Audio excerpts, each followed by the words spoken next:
right. Well, hi, everyone. Welcome. We're so glad to have you here. Let's get started.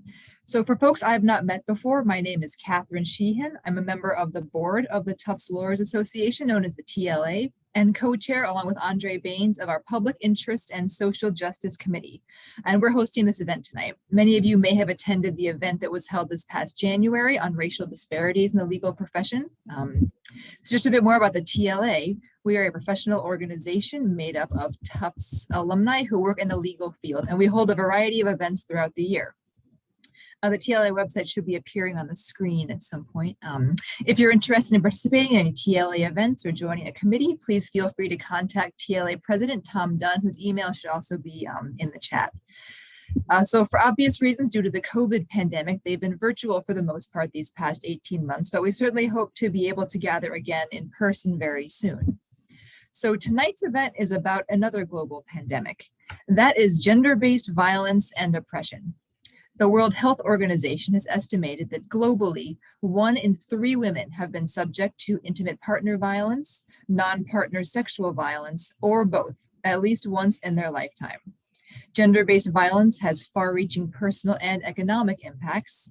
Survivors experience higher rates of depression, PTSD, anxiety, and other mental health challenges. The World Bank has reported that in certain countries, violence against women is estimated to cost those countries up to 3.7% of their GDP, which is more than double what many governments spend in total on education. In the US alone, the impact of childhood exposure to domestic violence costs the federal government an estimated $55 billion each year. And sadly, it's estimated that less than 40% of women who experience violence ultimately end up seeking help. So we have a truly outstanding group of panelists here tonight who will be discussing key issues surrounding gender-based violence, including current trends, the impact on children, how to empower survivors, and other pathways forward. So before I introduce them, I should just note that my intro here barely scratches the surface of these panelists' wealth of knowledge and experience. But here we go. So leading our discussion will be Professor Diane Mazarana. Professor Mazarana is a member of the faculty at the Fletcher School, where she co-directs the Gender Perspectives and International Studies program. She has been researching armed conflicts and violence against women and children for over 25 years. We also have Liz Dank. She graduated from Tufts in 2002 with a BA in English and Women's Studies. Liz is Deputy Commissioner and General Counsel of the New York City Mayor's Office to End Domestic and Gender-Based Violence. She has spent over 15 years in the New York City government supporting survivors of domestic and gender-based violence and strengthening system responses and community resources. Next, we have Melinda Holmes. She received her Master of Arts in Law and Diplomacy from the Fletcher School in 2014. She is Program Director at the International Civil Society Action Network of the Women's Alliance for Security Leadership. She is a peace-building specialist with a focus on gender and political violence and creating gendered approaches for preventing and responding to violent extremism. And finally, we have Kudrat Chaudhary. Kudrat is a gender rights specialist who handles asylum cases at the law office of Robert Jobe. She received an LLM in international law from Fletcher in 2019 and is a certified mediator. While at Fletcher, she was head of Fletcher Global Women while co-directing the Fletcher Leads Leadership, Equality, and Diversity program. So we're thrilled to have you all here tonight. For everyone watching, please feel free to submit questions through the Q&A feature on your screen. I will now hand it over to Professor Mazarana to begin our discussion. Thank you. Thank you, Catherine, and welcome everyone. We have a great panelists tonight here for you, people who have really dedicated their lives to understanding and addressing and trying to prevent and respond to gender-based violence. So we have a really rich and deep well of experience that we're going to be drawing from here. So the first question I'd like to pose to our panelists, and they can answer as they choose and see best, is what are the key issues of gender-based violence that you are deeply engaging with right now in your work? So what are those key issues that right now you are really engaged with in your work? And of those issues, what's working well? What are the challenges and where do you think we're going?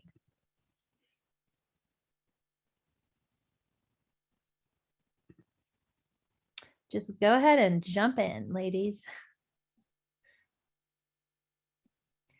So I can start. Hi, everyone. It's nice to be here tonight. So I think one of the things that's front of mind is the impact of COVID on domestic and gender-based violence and the response. And I work in New York City, so very focused on what the local response is and how to ensure that survivors felt supported and had continued access to resources throughout the pandemic.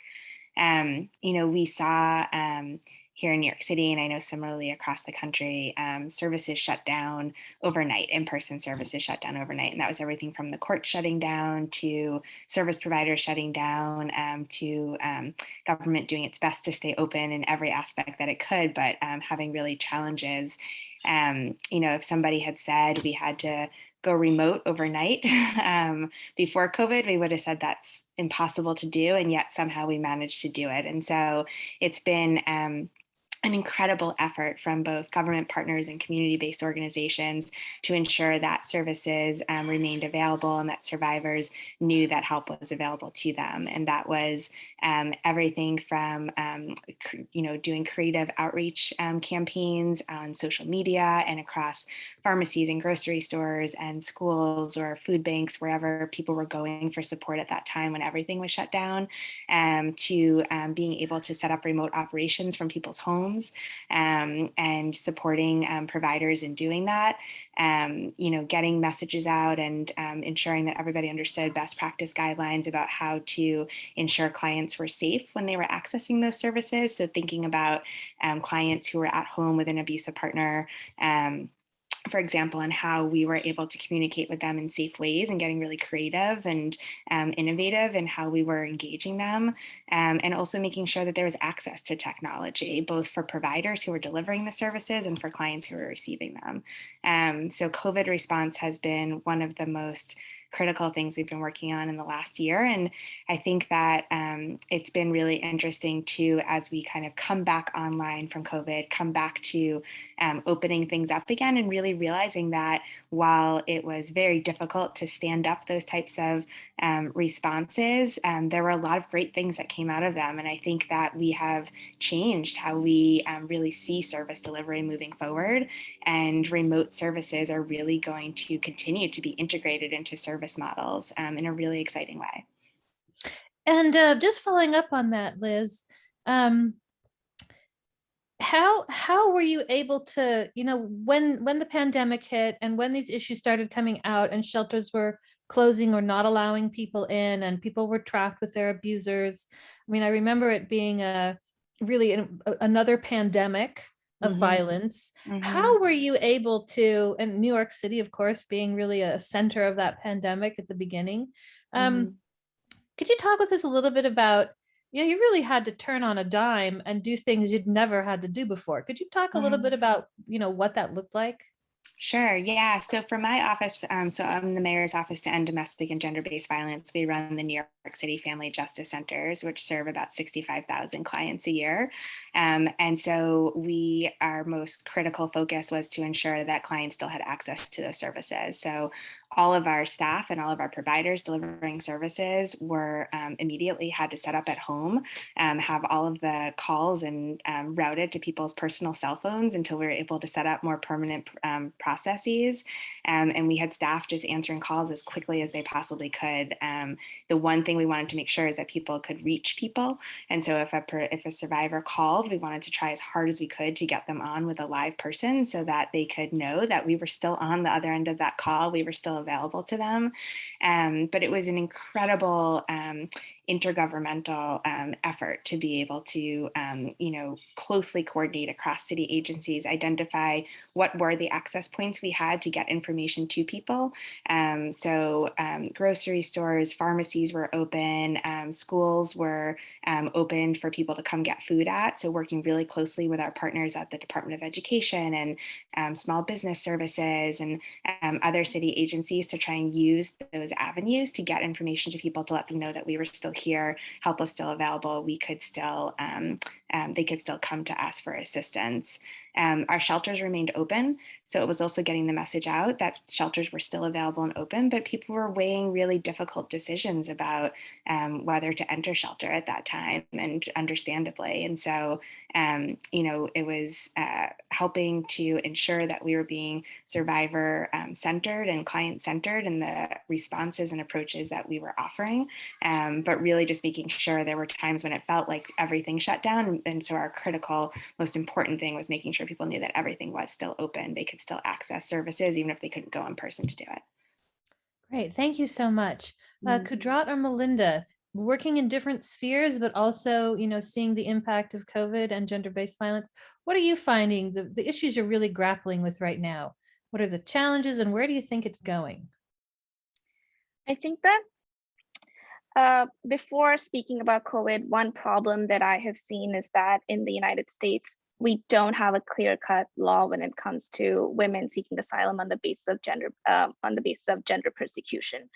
So with COVID, we're also seeing that the government was changed, and when we had the Trump administration, it wasn't in the client's best interest. It wasn't in the women's best interest to actually be represented at the asylum office or go through the removal proceedings, because there were a lot of judges that were appointed who did not consider, for example, a woman from a certain country as a particular social group. And this was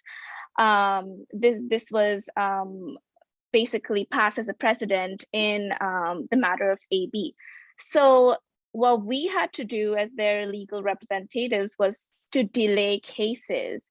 For example, we anticipated that the government is going to be changed in 2020, and it wouldn't make sense for us to go to the asylum office and represent them, because we know that they would get a denial. So because of that delay, these women were dealing with COVID. They did not have, they were confined to their houses. They did not have, they did not have documents in the sense that they could get a green card or anything like that. And they were just kept in a limbo. So that's something that, along with COVID, we have been dealing with, and everything has been so dependent on the government and the policies that we have had, because GBV is not a sure shot ground for asylum. And with the Trump administration, we really had a paring back to the bone of immigration services and lawyers and judges. And now we're seeing, one of the biggest influxes of refugees this country has ever seen with the Afghans. So what are you seeing now? And, what's interesting and important about what you were saying is that you were actually trying to delay cases because they take so long and people are in such desperate conditions. It really does reflect on how risky it was to put your clients before those judges. What is it looking like now moving forward? What do you see is happening? I think at this point, as I mentioned, matter of AB, thankfully, when the government, when we had Biden administration, they overturned matter of AB, which means that now there is scope for us to consider women from a particular country. For example, right now, we would be arguing women from Afghanistan as a particular social group. And because of the politics that the Democrats have, and because of, again, we're seeing such a large influx, the situation is ripe for us to argue that. But previously, that's not something that happened. So that's the changing trend that I particularly have been seeing with the change in immigration and the influx of women from Afghanistan. Thank you, Kudrat. Really, really interesting and important work you're doing. Melinda, you're in another area working on gender-based violence. What are you seeing?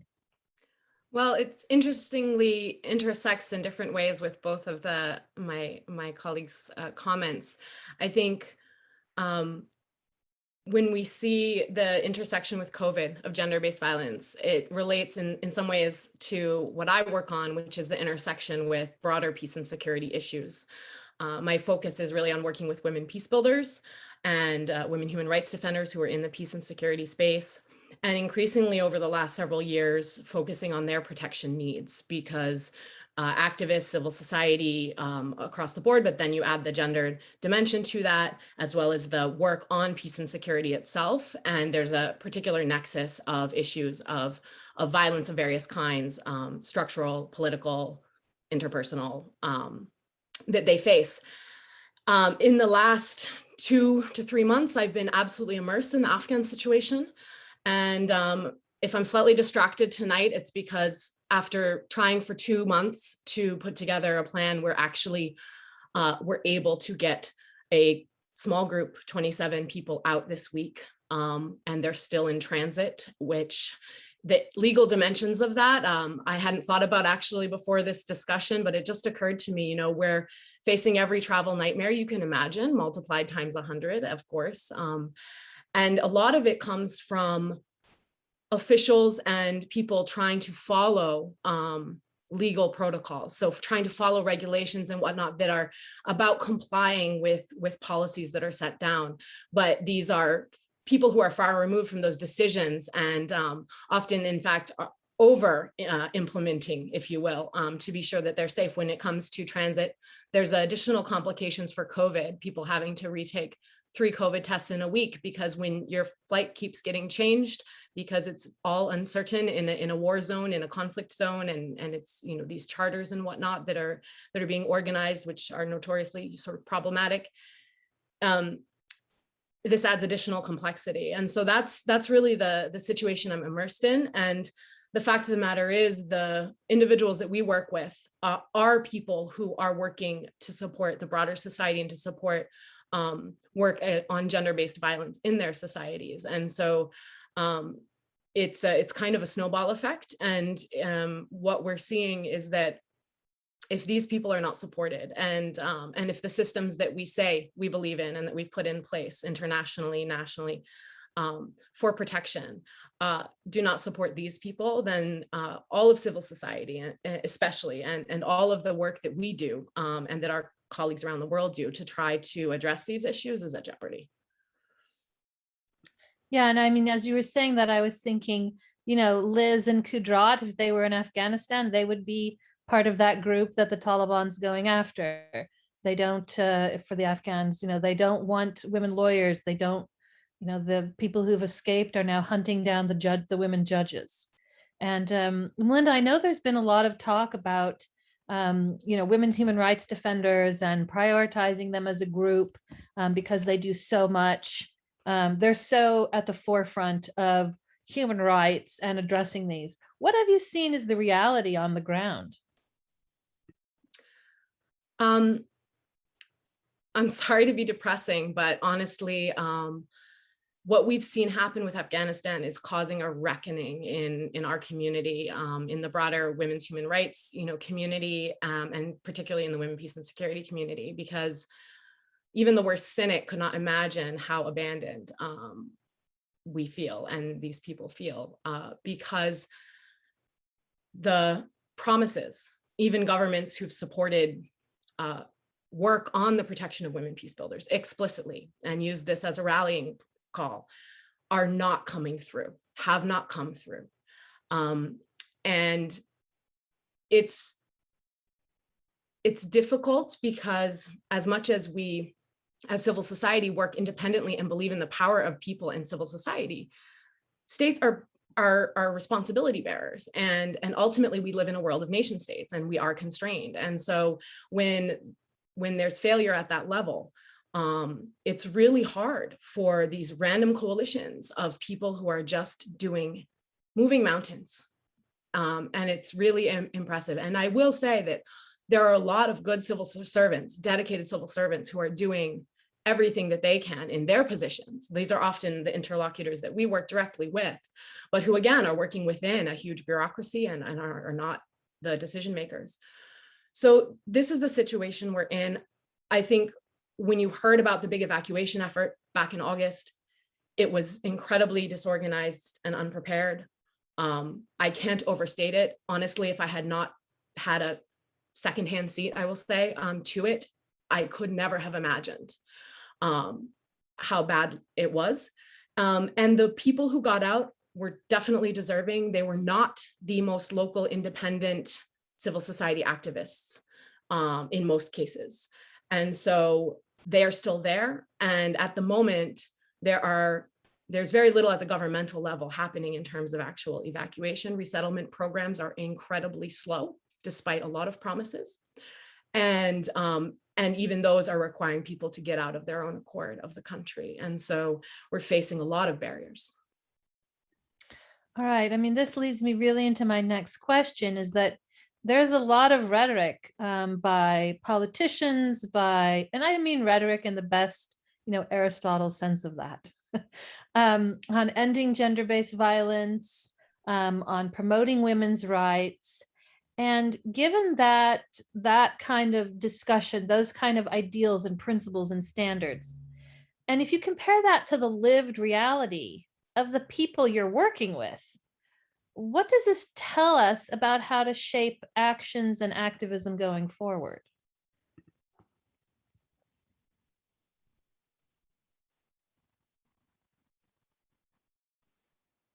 I can start on that one. Yes, great.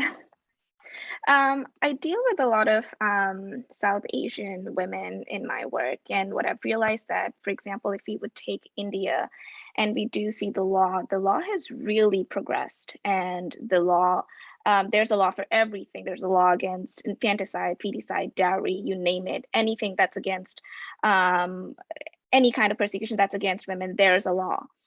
But that's on one side. When you look at what's really happening on the ground, the laws don't match with the cultural norms, and there is still dowry. It doesn't matter whether you have resources, you don't have resources. It doesn't matter whether you come from an educated background or you don't come from an educated background. The cultural norms are so deeply ingrained in the society that activism at this point needs to be directed towards breaking that rather than advocating for bringing in more laws, because those laws are not helping. I mean, they're there, but they're not really changing anything in the society. So, I mean, my efforts have always been about ensuring that women in South Asia have conversations, are connected to groups wherein they're given resources to talk about what they're going through, and don't just fall back on the law because it's there, but there are no resources for women to, quote unquote, cash on them. All right, so really seeing a discrepancy between laws on the books, which are good because then you can point to them, but really having cultural practices that are in blatant violation of those laws, and the laws not being upheld. So I think it's important that you're saying we don't need necessarily more laws. We've got to really work on the acceptance and enforcement of these laws. What do our other panelists think? What's the rhetoric and what's the reality? And what does that tell us about where we need to move? I can speak to this. I think in some of the ways that Kudrat mentioned, I think the reality that we're seeing around activists working on gender-based violence, peace builders, is that it's very tied to other forms of violence, to other forms of inequalities, and other forms of power. I think until we address power in our society, and until we really start to look at this change as something that is intersectional and comprehensive, and really looks at the economic imbalances and inequalities and violence, and the broader political context that we live in, moving the needle on gender-based violence alone, as I said, is going to be very, very difficult.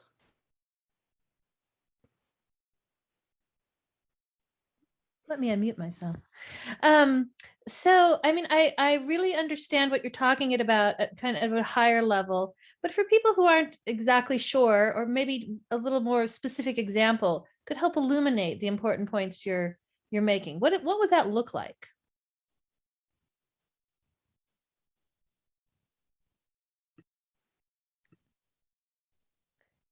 I can take that one. Sure. For example, we say that, again, there are laws that women need to be educated, like we have right to education in India, that women need to be educated. but the cultural practice would be that women should not go into politics. The rhetoric is that if a woman is a lawyer, she's going to be argumentative, so she wouldn't make a good housewife. And marriage is a big institution that is pressed upon women and girls in the South Asian culture. So where you have all these resources that women can have access to, you also have these running narratives, what it means to be a perfect woman. And if you're not fulfilling those, that means you're failing in some way. You could be ostracized, you could be looked down upon. It's very hard to practice in a lot of state courts in India, because if you dress a certain way, or if you are more argumentative, if you're more confident, if you even speak to men or have male colleagues, that would come down to your reputation, and it's a snowball effect from there. All right, thank you. Liz, what are you seeing? Rhetoric to reality, and what does that tell us about where action and activism needs to head? Yeah, so I think what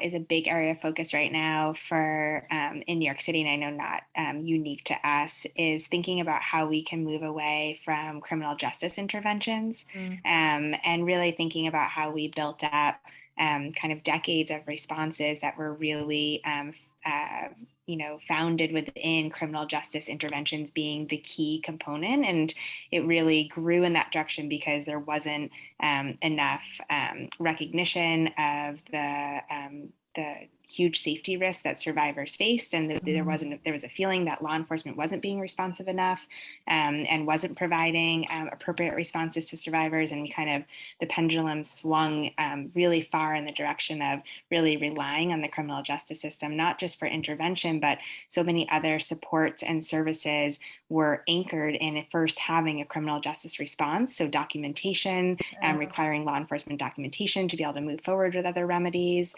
for example. So we're really looking to see how we can untangle some of these system responses and some of the systems that have been created away from criminal justice response or intervention. That's still available for survivors who are looking to engage with the criminal justice system or who are looking to that kind of support, but trying to build up the community-based interventions and responses outside of the criminal justice system. And so when we hear a lot, we need to end gender-based violence, we often hear that tied to enhancing criminal justice responses. And so it's really changing the perspective and approach, and really trying to change the culture around developing domestic violence responses to looking outside of those systems. I think that's really important because, we are talking about gender-based violence as a pandemic, and it really is a massive public health issue. And it's really kind of been swallowed by the criminal law and order sector, but it is a massive public health issue, which Melinda was alluding to. So you talk about these services that are more community-based. Could you give us some examples what that looks like so we can get a more tangible grasp on this? Yeah, so really thinking about how we can divert more funding into community-based organizations who are delivering services on the ground, but also thinking how we can think comprehensively about the needs of survivors. For example, when you said public health, it just made me think of a mental health initiative that we launched in New York City, bringing mental health service providers into our family justice centers, which are essentially like one-stop shops that survivors can come to access all of their service needs in one location. So they don't have to bounce from provider to provider or from government agency to government agency. Everything's co-located, and including mental health services was a fairly new initiative for us to be able to do. And we brought on site psychotherapists and psychiatrists to be able to provide direct support to survivors right after maybe they met with their civil legal attorney or their case manager or even the district attorney's office, to be able to provide support for their mental health needs. And so just thinking more comprehensively about how we can work with survivors to not just address the immediate crisis that they might be experiencing, but identify more of the long-term supports that can provide a path forward for them. All right. Great, I'm unmuted. Thanks. The next area I want to talk about is children. So the feminist professor Cynthia Enloe, she has had encouraged us for the last 30 years to drop the kind of women and children, and to look at how these issues are different from for children, and then also different for girls, boys, and children of diverse sexual and gender orientation. So in terms of looking at gender-based violence, how do these issues look for the children you're working with? Are there differences between boys and girls?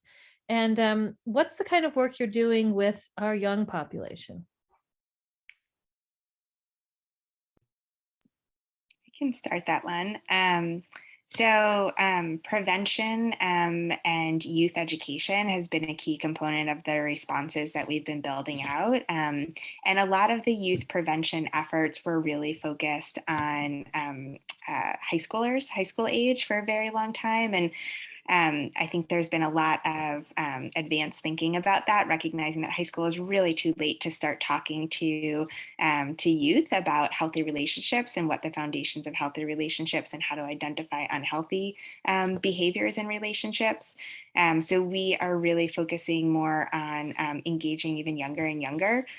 We moved a school-wide healthy relationship education program that we have in New York City from high schoolers to middle schoolers a couple of years ago, and actually just launched within the last 2 weeks, a healthy relationship curriculum for K through 5. So we're bringing it all the way down to 4 and 5-year-olds and providing toolkits to parents and educators to support them in having conversations with children about healthy relationships. And it's really catered towards what makes sense and what's developmentally appropriate to talk to children at that age. But there are those foundational concepts of autonomy and body autonomy and consent that can be translated to even a 4-year-old that they can understand and start to build those foundations that they can then use as they develop friendships and intimate partnerships later in life.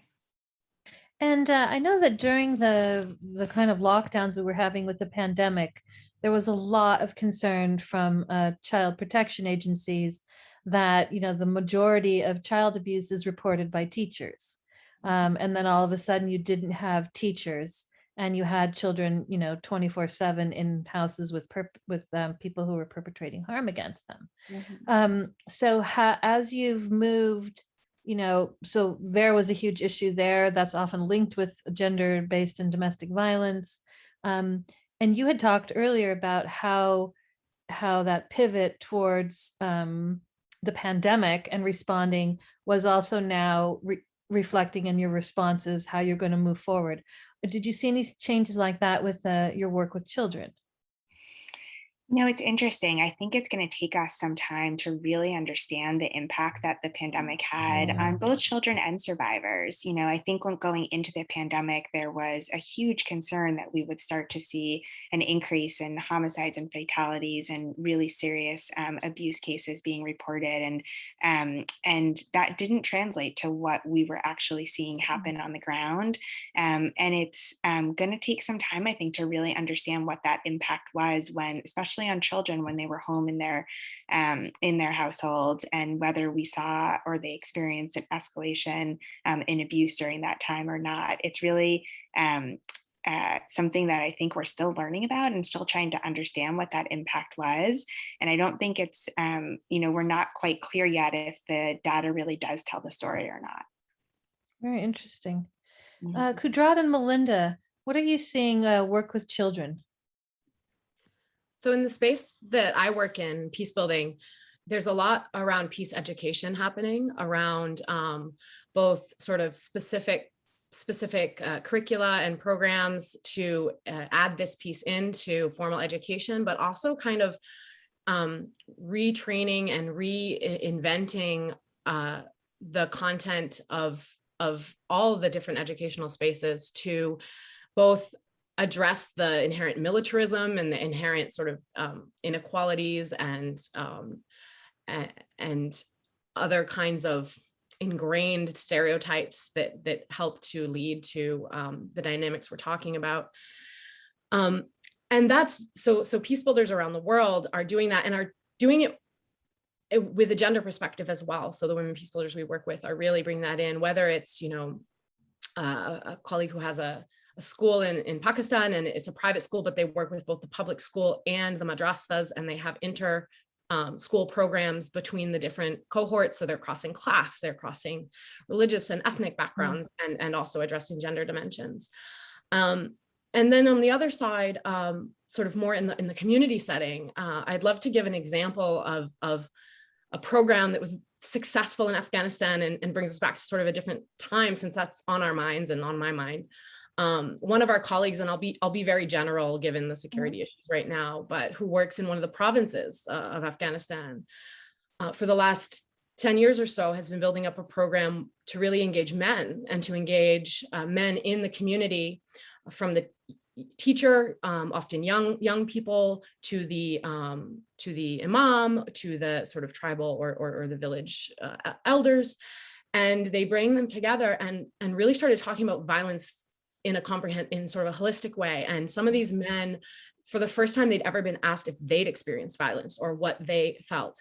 And part of that led to, and there's other work that's been done in line with this around the world, but sort of a real transformation of really thinking about what violence does to the family, to the society, how it affects everyone, and how it's a public health issue, and in a very sort of understandable way for regular people to start to address that and really change their own behavior. And the target of a lot of that is children, of course, of that violence. And I think, really addressing again, coming back to, so I don't mean to harp on it, but the systemic violence of various kinds and the power imbalances which lead to this. I mean, that's where part of why women and children get lumped together is because of, the various dynamics that we know lead to this, which is, power imbalance and people basically abusing those who are weaker than them, right? And so whoever that happens to be, and that's why, we see these patterns that extend to pets and animals. And, when you look at the sort of psychology of violence and how this is, so I don't think we can ignore how integrated violence against children, violence against women is. Of course, in my line of work with women peace builders, the whole women and children getting lumped together is problematic, because when you want to talk about the agency of women and them being protagonists, and political actors, it's a bit difficult if they're lumped in as victims with women and children. Although many child activists and child rights activists would say that children should have a seat at the table too. Absolutely. And Kudrat, what are you finding? I mean, I've served as a expert witness on some asylum seeking cases where girls are being, they're trying to send little girls back to countries that to places where they practice female genital mutilation or forced marriages. What are you seeing in terms of the work you're doing with children? So in terms of immigration, firstly, what I've seen is that during the Trump era, how children were being kept in cages, and how these little children already go through an artist journey, more likely because their mothers and everybody else they don't have enough resources for the entire family to move. So the mother generally thinks that, all right, I will send my child. The child is already traumatized because they're coming from a family or a household where they have witnessed violence against their own mother, violence against themselves, and then they're put in these cages where they're re-traumatized. And when we actually deal with these, when we're dealing with these children, we have an entire story about what happened with them before they left their country, when they were in the country, and after they came to the United States. And sadly, as much as we want to say that the United States is a defender of rights, there's a lot of abuses that they go through here as well. And just as you said, that there are a lot of clients who are being sent back to countries where they could forcefully get married, or they're victims of female genital mutilation. The sad part in immigration is that because gender-based violence does not automatically make you eligible for getting asylum, it is really, really hard to build a case. And it all just comes down to various factors: the evidence that you have, who would the judge be, which circuit are you in, is it California, is it Texas? So that's something that I have personally seen in immigration. It's just a lump of many factors and not just their claim itself. And are you seeing any difference, Kudrat, with cases involving boys versus girls, or no gender difference that you notice? I do notice a gender difference because mostly personally, the cases that I've worked on, boys, their claims have revolved around political asylum, that they were 16 or 17, and their persecution was done by governmental actors. Whereas when it comes to women, their cases are more about they either suffered intimate partner violence or it was their stepfather, so on and so forth.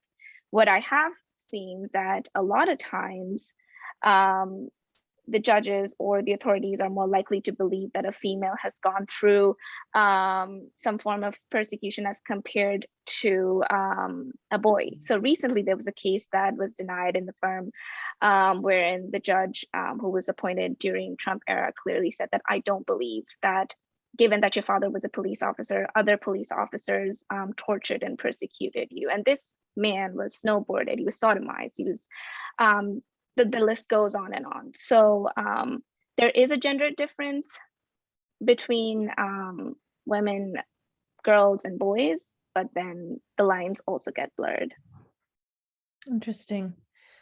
And, but all of you are bringing up violence against men and boys. So there is increased attention to violence against men and boys and people of diverse sexual and gender orientation. How are you working with these groups and working to bring these issues to attention?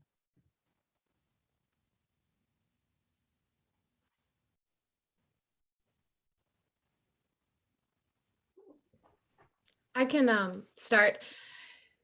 This year was the sort of coming of age of the Women, Peace, and Security agenda. Last year was the 20th anniversary, it's 21st. And interestingly, when that was pushed through, when the first resolution in 2000, 1325 was pushed through, the civil society actors who were part of drafting it really wanted to include men as well in a lot of the language, in terms of civil society being at the table, peace actors being at the table, addressing gender-based violence, not just violence against women.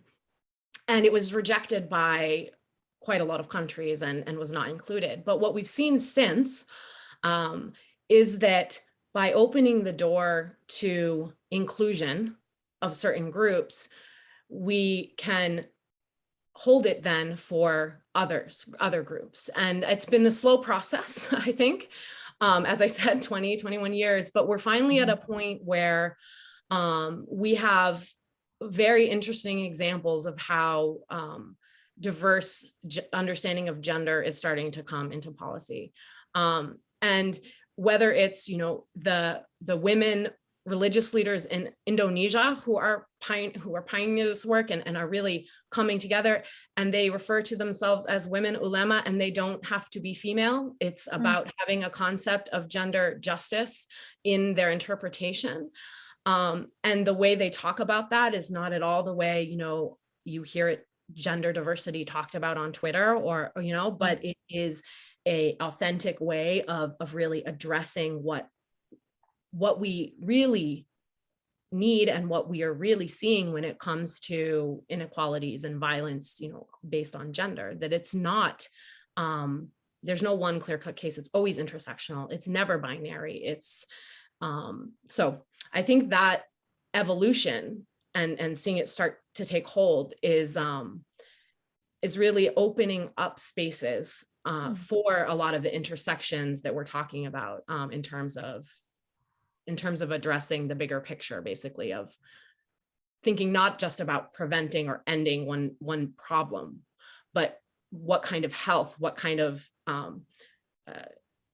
life do we want to have as societies? Mm-hmm. And I mean, you're bringing up some really important points, because when I teach at Fletcher, I always say to the students, diverse sexual orientation and gender identities, this is the the cutting edge. This is an area that is not been taken on well. It's not done well by humanitarians and many human rights actors. It's extremely persecuted in many countries. Human rights defenders who work on these issues are under very high risk, the peace builders and the human rights defenders that you work with, Melinda. So how do you see, the example you gave of the Indonesian women. So a lot of the claims are, oh, these are Western things. This never existed before. How are you seeing, women peace builders and people of diverse gender and sexual identity peace builders and men peace builders from those countries take that on? That's a hard question, but I'm just really curious. It is a hard question. I think, so a lot of us don't want to touch cultural relativism with a 100-foot pole, right? But the fact of the matter is, when people are working in their own communities and their own societies, and these are the people we work with are, they know their societies, they know their people, and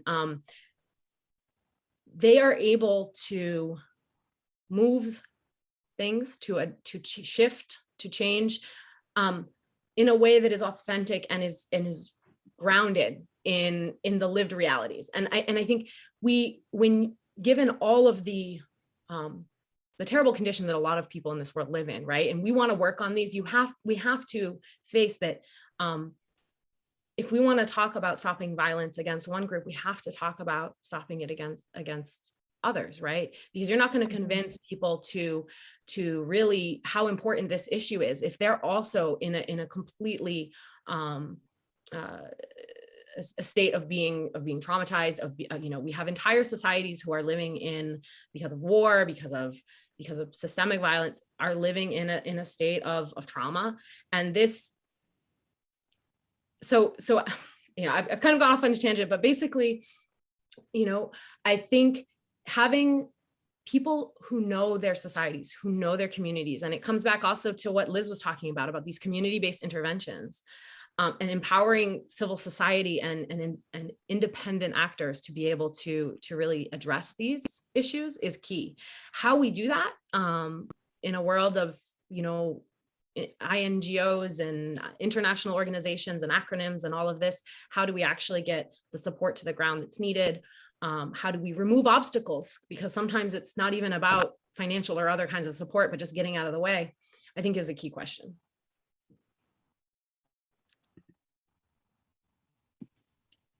And I would just add to that, Melinda, because I think that's entirely right. And I think some of it is, like you were saying, it's really shifting kind of how we talk about the issue and the framework that we present it in. And so moving away from gendered language also when we're discussing the topic, or when we're discussing the needs of survivors, and really being more inclusive in both the language that we're using and the framework that we're presenting it under. And could you give some examples about how you're doing that? I mean, New York is known for a very diverse sexual and gender orientated community. So that's got to be, something that's considered probably in everything that you're doing. Yeah. What are you seeing in terms of, advances there? Yeah, I mean, so we really think a lot about the language that we use and how we talk about the issue, and what we are, when we're doing public outreach or campaigns, and how we're presenting it to be as inclusive as possible, so that everyone who's experiencing violence understands that it's safe to come forward, it's safe to come to ask for help. But it's also in making sure that we're both working and trying to diversify the network of providers that we're networking with, and that we're bringing on site to deliver services to survivors, to make sure that when clients do come, they're able to connect with somebody that feels safe for them to connect with. And so it's also a lot of training and a lot of education, and a lot of really teaching foundational skills about how to engage with different people and really be culturally competent and culturally sensitive as you're working with different populations. Great.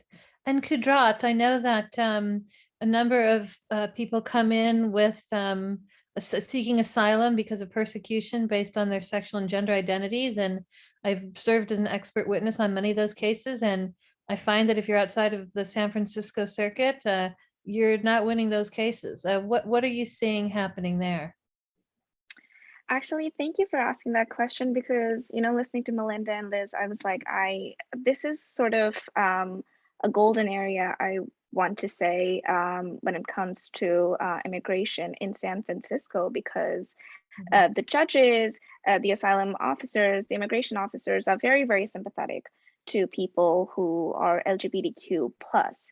And even when we are strategizing for a case, we're way more hopeful. We're way more, so to say, we know that those cases have a higher chance of getting passed rather than getting denied. So that's something that I've seen in San Francisco. But again, if you go down to LA or San Diego, which has more right-wing judges or immigration officers, that's harder. Yeah, and what kinds of, are you seeing any gender differences in the claims that are coming in, or the kind of persecution LGBTQ plus people are facing? I think I can give an example for example, there was we had a client from El Salvador who claims that he's cisgender, is in a straight marriage, but he was persecuted because he did not comply with the machismo of or the machismo standard of El Salvador, and he was bullied and persecuted all his life for being effeminate. And that's something that we would not see on the other end of the spectrum. But these are the kind of claims that we would see, that somebody who's not even just fitting that standard would be persecuted, whether or not they are from the LGBTQ gender spectrum or not. All right. And the last question, we have about 10 minutes before we open it up to questions from the group. The last question I'd like to ask you is, what have you found that helps support survivors moving forward, survivors of sexual and gender-based violence, to move forward in a way that empowers them? What are you doing in your organizations? I mean, Melinda, obviously you're working with people who are there to empower women, but what do you find that works for survivors, and what's your organization doing for survivors that helps really empower them? Well, I'd love to give an example actually of a partner who is based in Mexico. He's a strategic litigator, Rodolfo Dominguez, and his associates at Justice, Gender, Human Rights Civil Association. And they are working to advance the femicide, the precedent of femicide as its own offense. And one of the ways that they're doing this, of course, this is through litigation of cases. And so it's the families of victims of femicide and other forms of extreme violence, victims of other forms of extreme violence as well, are engaged in their work. But one of the main ways that they do this is by engaging survivors as protagonists, as activists. And we're actually pursuing sort of an ongoing discussion about the difference between human rights defenders and that type of work and peace building and peace builders. And one of the interesting conversations we're having is how do survivors shift? Because a lot of peace builders actually are survivors as well, mothers have disappeared, et cetera. And so the engagement in activism, while of course it should never be forced and it should never be tokenistic, or, we often see the instrumentalization of both perpetrators and survivors of violence, especially in the extremism space. But in a real way, being engaged in seeking justice and also in seeking to prevent this from happening to others can be a part of healing. And so that is one strategy that a lot of the people we work with are using. Great. Liz and Kudrat? Yeah, so something that we've been working on, so for survivors, there's a lot of access to funding through government resources, but it's often restrictive in what it can be used for, and kind of narrow in what and how it can respond to what survivors' actual needs are. It doesn't always relate to what a survivor might need for their unique aspect of safety or what's going to make them safe. And so something that we had the opportunity to do during the pandemic was roll out a new program where we were able to provide microgrants to survivors. So unrestricted funds. So we were able to support about 400 families with $1,200 in microgrant funding, and found that it had immediate impacts on housing needs, safety needs. Clients reported feeling increased safety for themselves, for their children, their families, a direct correlation to their ability to maintain stable housing or achieve economic independence. And so we're really starting to shift our thinking about how to support survivors financially, and trying to provide as much access to unrestricted funding as we can, so that survivors are the experts in their own lives and know what they need to make themselves and their families safe and to move them forward. And so trying to enhance their access to unrestricted funding.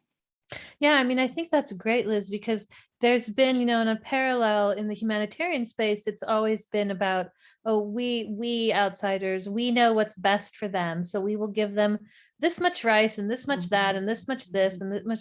And now we've come to realize, oh, actually, cash is the way to go. They recover so much better. They know exactly what they need.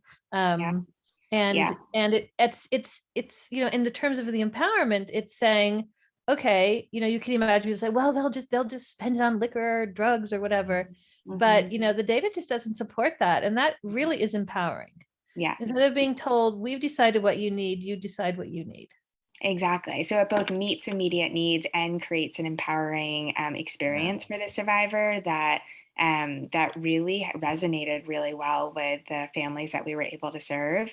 And I think to your point too, we've been coupling these kind of new and innovative programs with evaluation so that we can really speak to the survivors who are receiving the resources and really understand the impacts they're having, so that we're able to tweak or readjust or realign as we develop more longer term implementation, so that these initiatives really are survivor informed, survivor led, and really are responsive to what survivors need.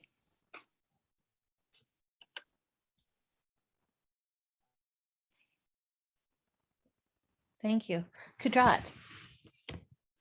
I think I feel that the work that I do is so micro, because we're constantly dealing with clients one-on-one, that the first thing that my colleagues and I do is to be very present when we are speaking with them. And that sort of needs for all of us to have a good self-care routine, because again, vicarious trauma is very, very real.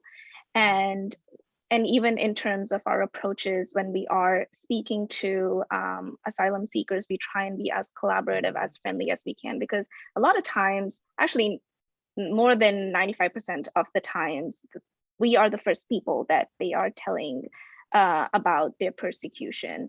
So just having those conversations, building a rapport.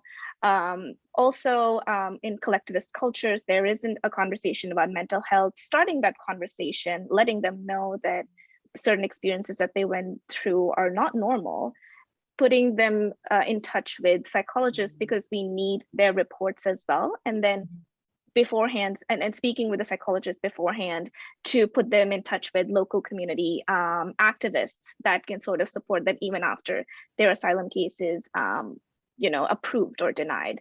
So it's just a collective effort, and everybody sort of tries to play their part, because even if they get approved, there's life after, and they have to heal in whatever way they can. Yeah, I think that's really important. And I really appreciate that you started off with good self-care. I mean, if we look at the four of us here, we've probably been collectively working on this for close to 70 years. And that is an enormous toll. And we all know it. But here we all are with our smiley faces and continuing the work. And I think it's because we do take self-care importantly, and that we have allies both inside where we work and outside pushing for change. And, I think the three of you, one working at the international space, one working at that space of people fleeing internationally in, and one working with communities in the United States. I mean, you're all part of trying to take on that larger gender-based violence continuum, which is out there.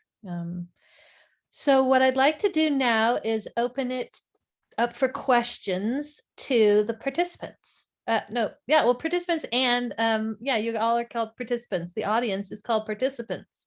So now we need our participants to participate. We've got some amazing panelists with just incredible depth of experience, and we would like to hear from you the kind of questions that you have. So go ahead and chat them into the box, into the chat. I cannot see you raise your hand, and I cannot hear you.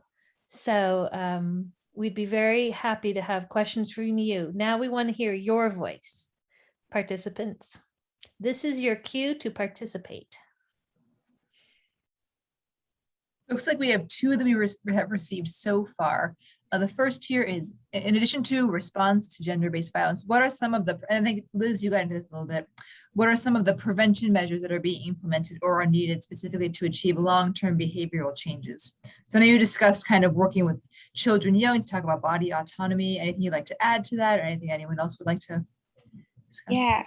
Yeah. So I think also one of the things that we didn't touch upon is work that we're doing around providing services to people who cause harm in their relationship, abusive partners or people who cause harm in their relationships. And kind of along the lines of what we were talking about moving away from criminal justice interventions and thinking about more innovative approaches. We have a new initiative called Interrupting Violence at Home, which are community-based supports for people who cause harm in their relationships that they can voluntarily participate. There's been historically a lot of the services for abusive partners or people who cause harm have been mandated through the criminal justice system and don't necessarily are not directly responsive to what those people might need or the supports or services that might actually impact behavioral change. So these programs called Respect and Responsibility for Adults and Respect First for Young People are coming online soon in New York City and will be grounded in communities, working with community-based organizations to be able to build trust with people who are causing harm so that they feel safe coming forward and seeking help. Liz, I have a question on that. You know, I know that many people are mandated reporters. So like myself as a professor, I'm a mandated reporter. Teachers are mandated reporters. Physicians are, I think dentists are as well.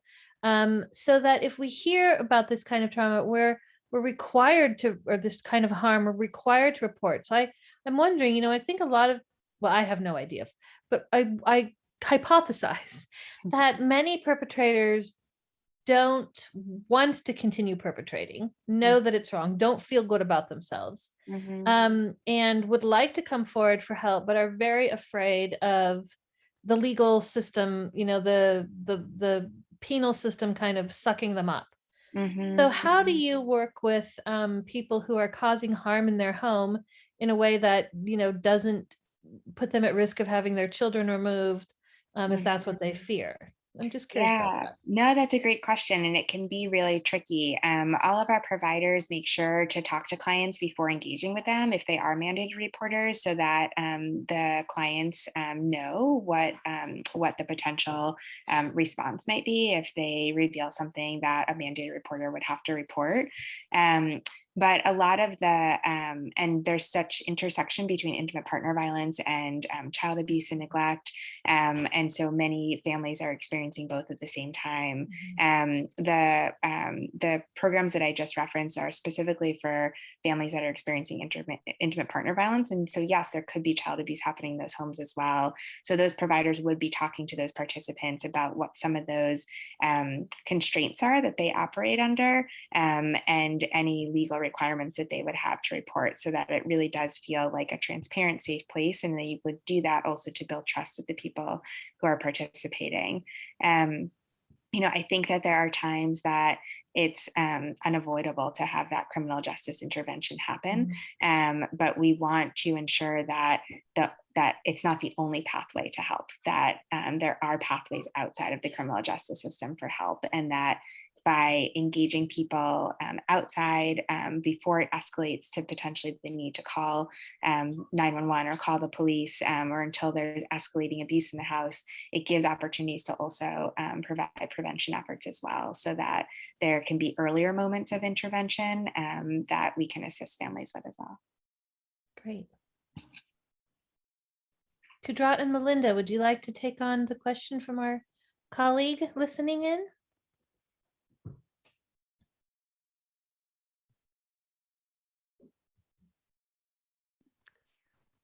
The question with regard to prevention, I think, we addressed some of that in our discussion, but I would say that whether it's legal systems that can provide a deterrent, which in some places we're still working towards, such as the strategic litigation example I gave for Mexico, or whether it's that the cultural changes and the sort of more of a restorative justice approach that you were just discussing, and which I think also goes to the second question about how do, working with abuse survivors who can then work with other survivors, but there's also a lot of work going on around restorative justice, or working with perpetrators, and of in the space for civil society activists working on this. There's a lot of work where you have survivors who have their own experiences that have brought them to be activists or peace builders, and then they're building on those. And a lot of that work is around engaging perpetrators. And it is a fine line between, and it's a very personal decision in terms of how much, what is one's concept of justice and how does that fit? And societies vary highly, where many places around the world have none of this mandated reporter dimension. And so it's, in fact, goes in the other direction, where there's often a push to reconcile, a push to not seek legal recourse. So the balance is, I think, delicate, but certainly having all of those options on the table is key. Great. And Kudrat, maybe a bit of a twist on the prevention. What do you see needed to really make a more robust asylum system, make it more responsive to the actual experiences of serious harm that people are coming into the country seeking refuge from? I think that, and I think this is where I would say that we need more people like you, Professor Masrana, because we need a lot of expert witnesses to go in court and explain cultural dynamics that, let's say, a white male judge from the United States would not understand. For example, when we do talk about the concept of a woman is forced from her childhood throughout her adulthood, that her main aim, no matter even if she gets education or degrees, is to get married. That's something that can only be explained through expert witnesses, or the kind of reports that we have, which are published. So to prevent or to make the asylum system more sensitive to the needs of asylum seekers, we need more again, expert witnesses, more papers published, just more on ground, more tangible stuff to quote, cite, and talk about. Great. And I am going to actually put in the chat the Hastings Women's Law work, where you can sign up to either find an expert witness or be an expert witness. And I am on this list for the areas that I work in. And I would encourage our listeners, our participants, also, if this is expertise that you might have, to make yourself available, because I probably get 20 cases a year asked to do. I do everything pro bono. I would encourage people to do things as an expert witness pro bono. But yeah, take a look at this, and it is really important. Very often an expert witness can push the case in favor of the applicant. Catherine, our second question, please, or more questions. All right, so it looks like, yeah, we had one submitted around 6:30 and one submitted just now. So looks like it's around 7:10, so we probably have time for one more. Well, let's see. So we have one here. There's compelling data around economic abuse as both gender-based violence in and of itself and as an indicator of likely corresponding physical abuse. So are any of you working with organizations? I know, Liz, you kind of touched on this, making funding available.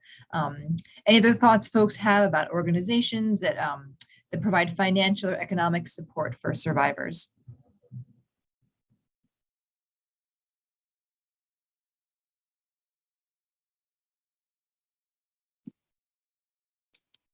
Yeah, so yes, I spoke about microgrants a little bit earlier and how that's something that is incredibly promising, and we're definitely going to continue to move forward trying to implement that and integrate that across programs. But I think more broadly, financial literacy, financial coaching, financial empowerment classes have been built into our Family Justice Center model for years now, and really kind of goes with the kind of the way that we've implemented the model to both focus on serving clients who are in immediate crisis and also then supporting them long term. So kind of moving from crisis to that longer term support, and financial stability is such a key component for survivors in being able to move forward, and it also directly goes hand in hand in supporting housing and stability, which is such a key issue. I know not just in New York City, across the country. And so yes, financial support, economic empowerment are key components to the responses that we're implementing and that we're seeing.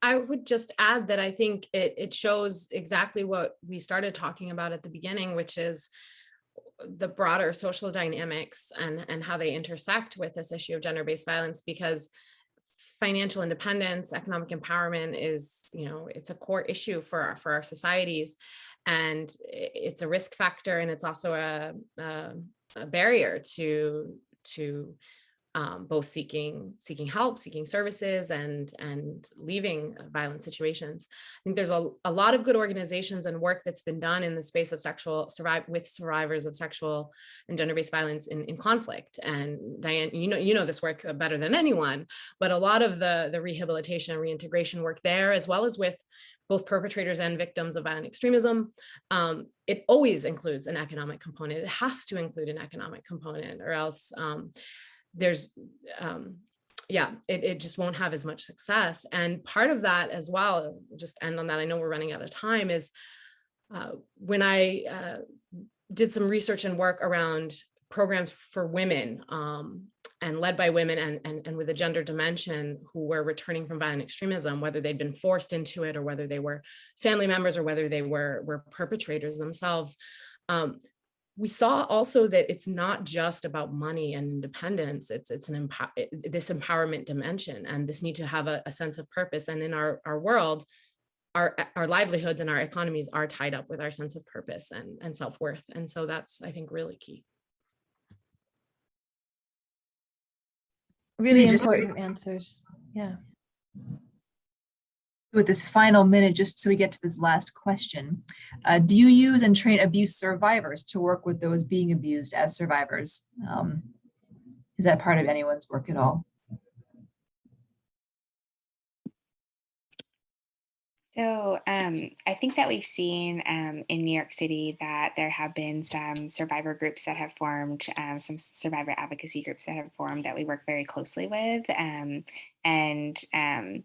We have created some of our own as well to be able to help inform and give feedback on the work that we're doing, and really ensure that survivor voices are at the table. So it's not making decisions or developing services for survivors, but really with them. In terms of kind of training survivors to work with other survivors, there are mentoring program models that have been really interesting, and it's not something that we've implemented yet, but something that we're looking into to see if there are ways that if there are survivors who do want to engage in that kind of work, how we can support them in doing that, and how they can best support other survivors who are seeking services. And Melinda, I know that, just from working with women peace builders and people who work with torture survivors or former child soldiers, they overwhelmingly are themselves survivors. So what do you see in your line of work? I think I kind of wove it into a few of the earlier answers around some of the work around activism and the power of working for change as part of the healing process. And of course, part of that is exchange and is conveying knowledge. And my role in my work capacity is as a coordinator of this alliance. And one of the main purposes is solidarity and exchange. And I think that throughout civil society, what you see, as you said, it's I don't think it's just happenstance that so many survivors are doing this work. And what you see is that inevitably they're working with other survivors and as well as perpetrators, but and as well as family members. But it's always a key component. It's always there in that work. I think it's really ingrained in a way that it's hard to separate, I think, from how a lot of the work is done in civil society spaces internationally. And Kudrat, what do you see in the immigration asylum space? How do your teams work with survivors? How are survivors, part of helping other survivors? I know there's large immigrant populations in particular areas. How does that work for you? I think specifically when we're hiring, we understand that it's always better to have people who understand the culture. So for example, if we're dealing with a Spanish speaking client, we always make sure that they get a Spanish speaking assistant and a lawyer so that they understand the cultural context, they understand the language, and it's easier to build a rapport and break barriers. Because again, the kind of work that we're doing is just so, everything is confidential, but it's also very, very personal. So, and we do have a lot of survivors who pick up this work because again, it's more like if it's happened with me, it should not be happening with anybody else. So there is a large amount of empathy, personal experience, understanding of how a particular culture works, all of that. Really helps when we're strategizing a case or building a case and building arguments.